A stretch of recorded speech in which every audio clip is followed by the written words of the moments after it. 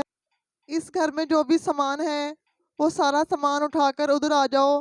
میری خالہ تو جیسے کوئی جادوگرنی تھی، اس نے میری ماں کی دیکھتی رگ پر ہاتھ رکھ دیا کہ میری ماں کو بھی اکیلے نہ رہنا پڑے اور ان کو جہیز بھی نہیں بنانا پڑے گا اور شادی بھی آرام سے ہو جائے گی۔ میری ماں سوچ میں پڑ گئیں اور مسکرا بھی رہی تھیں۔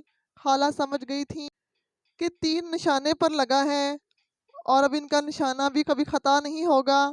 وہ اپنے ناکارہ اور بد دماغ بیٹے کے لیے میرا رشتہ لینا چاہتی تھیں اور یہ ہونے والا تھا، لیکن میں لوگوں کو کیا بتاتی، میں تو پہلے ہی نکاح کر چکی تھی اور نکاح پر نکاح نہیں ہو سکتا تھا۔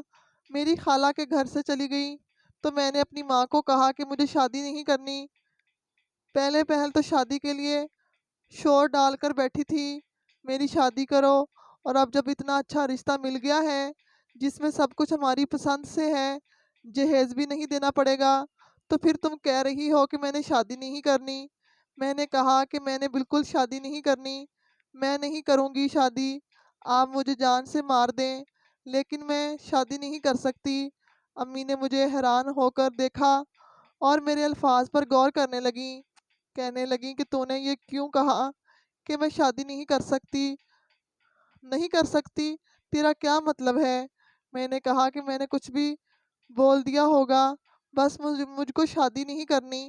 میں احمد کو یہ بات بتانا چاہتی تھی، یہ بتانا چاہتی تھی کہ جو بھی کرنا ہے جلدی کرے، کسی دن صاف ستھرا ہو کر ہمارے گھر آئے اور میں اپنی ماں کو جھوٹ بول دوں گی کہ وہ حقیقت میں فقیر نہیں ہے، کچھ بھی کر لوں گی، لیکن وہ میرے گھر آئے اور آ کر میرا رشتہ مانگ لے۔ لیکن احمد کو آج 7واں دن تھا، وہ میرے گھر آیا ہی نہیں تھا۔ میں بہت زیادہ پریشان ہو چکی تھی، مجھے سمجھ نہیں آ رہا تھا کہ میں کیا کروں، کیا مجھے دھوکہ دے کر چلا تو نہیں گیا؟ لیکن یہ کیسا دھوکہ تھا کہ وہ اپنے پیسے میرے حوالے کر کے گیا تھا؟ نہیں، اس نے مجھے دھوکہ نہیں دیا، وہ مجھے دھوکہ نہیں دے سکتا، ضرور اس کے ساتھ کچھ ہو گیا تھا یا وہ پھنس گیا تھا۔ میرا دل برے خیالات تشکیل دے رہا تھا، کچھ سمجھ نہیں آ رہا تھا کہ کیا کروں۔ ایک دن میں گھر میں اکیلی تھی، میری ماں بھی گھر پر موجود نہیں تھی کہ احمد آ گیا۔ میں نے اسے دیکھتے ہی پھوٹ پھوٹ کر رونا شروع کر دیا۔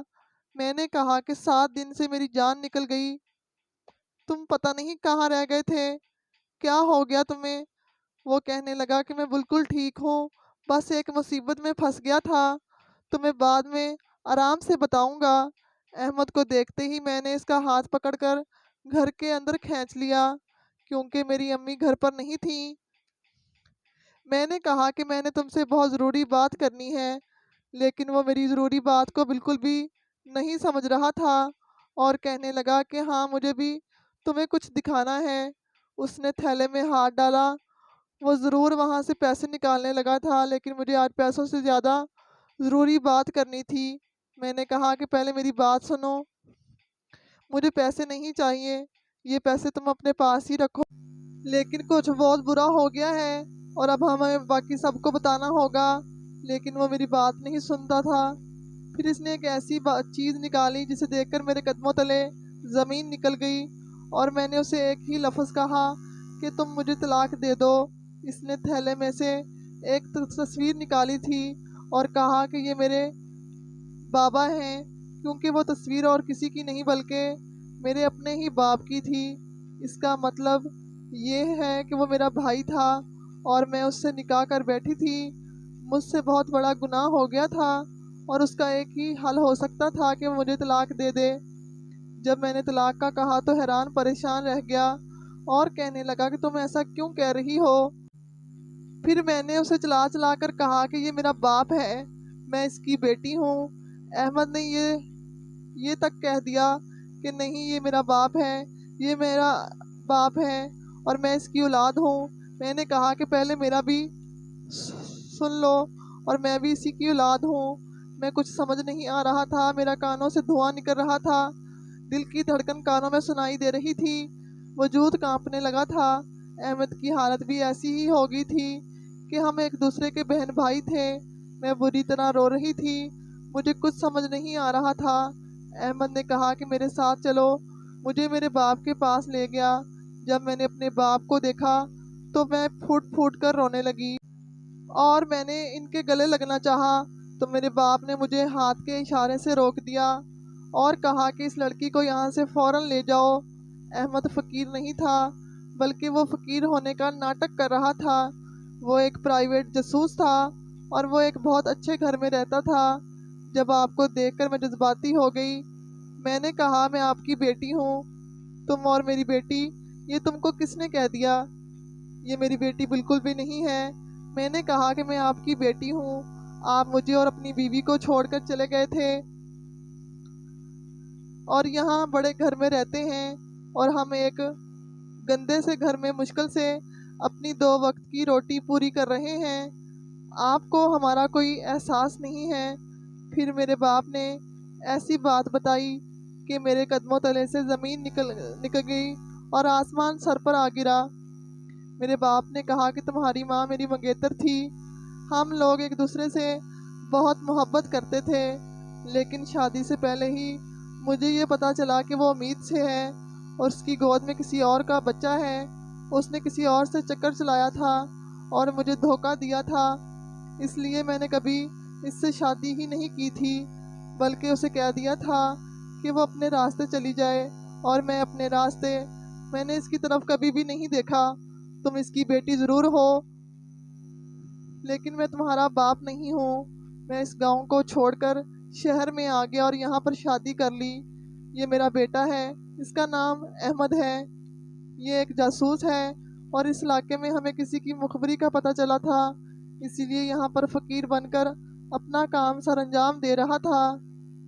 اس نے مجھے کہا کہ اسے کسی لڑکی سے محبت ہو گئی ہے اور اس سے شادی کر بیٹھا ہے۔ اگر وہ لڑکی تم ہو تو میں کبھی بھی تمہیں بہو تسلیم نہیں کروں گا، کیونکہ جیسی ماں ویسی بیٹی، تم بھی ایسا ہی کرو گی۔ میں تو ابھی تک صدمے سے 2-4 تھی کہ میرا شوہر بولا کہ ایسا کچھ نہیں ہے، میں اس لڑکی سے محبت کرتا ہوں۔ میرے باپ نے کہا کہ جو لڑکی ایک فقیر سے شادی کر سکتی ہے اور کیا نہیں کر سکتی، گھر آئے فقیر سے اس نے شادی کر لی تو کل کو کیا کرے گی؟ میرے شوہر نے کہا کہ آپ اس معاملے کو دوسری طرف سے دیکھتے ہیں اور میں دوسری طرح سے، اس لڑکی نے ایک فقیر سے شادی کی ہے، اس کا مطلب یہ ہے کہ اس کو دولت اور شہرت سے کوئی مسئلہ نہیں ہے، اسے محبت تھی مجھ سے۔ اگر آپ اس کو بہو تسلیم نہیں کریں گے تو میں گھر چھوڑ کر چلا جاؤں گا۔ باپ بیٹے میں لڑائی ہونے لگی، جبکہ میں تو اپنے ہی دکھ میں بیٹھی تھی۔ واپس گھر آ گئی۔ مجھے احمد نے کہا تھا کہ میں رشتہ لے کر آؤں گا اور ہم تمہیں طریقے سے رخصت کر کے لے کر جائیں گے۔ میں نے اپنی ماں کو سب کچھ بتا دیا تو میری ماں نے میرے منہ پر تھپڑ رسید کیا اور کہا کہ تجھے شرم نہیں آتی؟ تو نے میری پیٹھ پیچھے یہ سب کیا تھا۔ میں نے اپنی ماں کو حقیقت بتائی کہ آپ نے بھی تو یہی سب کیا تھا۔ میری ماں نے سر جھکا لیا۔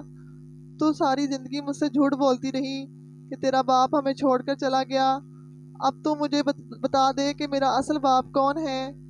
میری ماں نے کہا کہ وہ اس دنیا میں نہیں ہے۔ میں نے کہا کہ میں نے تیری طرح کوئی غلط کام نہیں کیا، بلکہ نکاح کیا ہے، اور وہ بھی اس شخص سے جس سے محبت کرتی ہوں۔ اب مجھے رخصت کرنا ہی ہوگا۔ میری ماں خاموش ہو گئی۔ وہ کچھ نہیں کر سکتی تھیں، لیکن میں اپنی ماں کو چھوڑ کر بھی نہیں جا سکتی تھی، اور اس گھر میں بھی نہیں رہ سکتی تھی جہاں ان کا سابقہ عاشق رہتا تھا۔ سمجھ نہیں آتا کہ کیا کروں۔ یہاں پر احمد نے میری بہت بڑی مشکل دور کر دی۔ اس نے کہا کہ ہم الگ رہیں گے کیونکہ میرے 2 بھائی اور بھی ہیں، اور میں نہیں چاہتا کہ تمہاری زندگی تانے سنتے گزر جائے، اور تمہاری ماں ہمارے ساتھ رہ سکتی ہے۔ احمد نے مجھے اور میری ماں کو ایک الگ گھر میں رکھا، اور ہم لوگ یہاں پر خوشی خوشی رہتے ہیں۔ دنیا کی ہر سہولت ہمارے پاس ہے، لیکن احمد آج بھی مجھ پر اس بات کے لیے رشک کرتا ہے کہ تم نے بنا کچھ دیکھے مجھ سے شادی کر لی۔ تم مجھ سے محبت کرتی ہو، اور یہی میرا فخر ہے۔ محبت اور انسانیت 2 ایسے الفاظ ہیں جو بظاہر الگ نظر آتے ہیں، مگر حقیقت میں ایک ہی درخت کے 2 شاخیں ہیں۔ میرے دل کی وہ کیفیت ہے جو انسان خود غرضی سے نکل کر دوسروں کے احساس تک لے جاتی ہے، جبکہ انسانیت وہ رویہ ہے جو محبت کو عمل میں ڈھالتا ہے۔ اگر دل میں محبت نہ ہو تو انسانیت محض ایک نعرہ بن کر رہ جاتی ہے، اور اگر انسانیت نہ ہو تو محبت صرف دعویٰ رہ جاتی ہے۔ یہی وجہ ہے کہ ایک مہذب معاشرے کی بنیاد ان دونوں کے مضبوط رشتے پر قائم ہوتی ہے۔ محبت صرف رومان یا تعلق کا نام نہیں، بلکہ ایک وسیع جذبہ ہے جو والدین کی قربانی، استاد کی رہنمائی، دوست کی وفاداری اور اجنبی کی مدد سے میں بھی جھلکتا ہے۔ جب ایک شخص بھوکے کو کھانا کھلاتا ہے، کسی دکھی کے آنسو پونچھتا ہے، یا کسی پریشان حال کو تسلی دیتا ہے، تو دراصل وہ محبت کو انسانیت کی صورت میں ظاہر کر رہا ہوتا ہے۔ انسانیت ہمیں سکھاتی ہے کہ رنگ و نسل، زبان یا مذہب کی تفریق سے بالاتر ہو کر انسان کو عزت دی جائے۔ محبت ہمیں یہ احساس دلاتی ہے کہ دوسروں کا دکھ بھی ہمارا دکھ ہے، اور ان کی خوشی میں ہماری خوشی شامل ہے۔ آج کے دور میں جہاں نفرت، حسد اور مقابلہ بازی نے لوگوں کے درمیان فاصلے بڑھا دیے ہیں، وہاں محبت اور انسانیت کی ضرورت پہلے سے کہیں زیادہ ہے۔ سوشل میڈیا کے شور میں ہم اکثر حقیقی رشتوں اور سچے احساسات کو نظر انداز کر دیتے ہیں، حالانکہ ایک نرم لہجے، ایک سچا لفظ اور ایک مخلص رویہ کسی کی زندگی بدل سکتا ہے۔ انسانیت کا تقاضا یہ ہے کہ ہم اپنے ارد گرد کے لوگوں کا خیال رکھیں، اپنے وسائل میں سے کچھ حصہ ضرورت مندوں کے لیے مختص کریں، اور کسی کی مجبوری کا فائدہ نہ اٹھائیں۔ محبت اور انسانیت ہمیں یہ بھی سکھاتی ہے کہ معاف کرنا کمزوری نہیں، بلکہ طاقت کی علامت ہے۔ جو شخص دوسروں کی غلطیوں کو درگزر کرتا ہے، وہ اپنے دل کو کینہ اور نفرت سے پاک رکھتا ہے۔ ایسے دل میں سکون، اطمینان اور روشنی پیدا ہوتی ہے۔ دراصل حقیقی کامیابی دولت یا شہرت میں نہیں، بلکہ اس بات میں ہے کہ ہم نے کتنے دل جیتے اور کتنے لوگوں کے لیے آسانی پیدا کی۔ اگر ہر فرد اپنے حصے کی محبت بانٹنا شروع کر دے اور انسانیت کو اپنا شعار بنا لے، تو معاشرہ خود بخود امن، خوشحالی اور بھائی چارے کی مثال بن سکتا ہے۔ محبت اور انسانیت ہی وہ چراغ ہیں جو اندھیروں میں راستہ دکھاتے ہیں اور انسان کو انسان بناتے ہیں۔ کہانی پسند آئی ہو تو ہمارے چینل کو لائک، شیئر اور سبسکرائب ضرور کریں۔ اللہ حافظ۔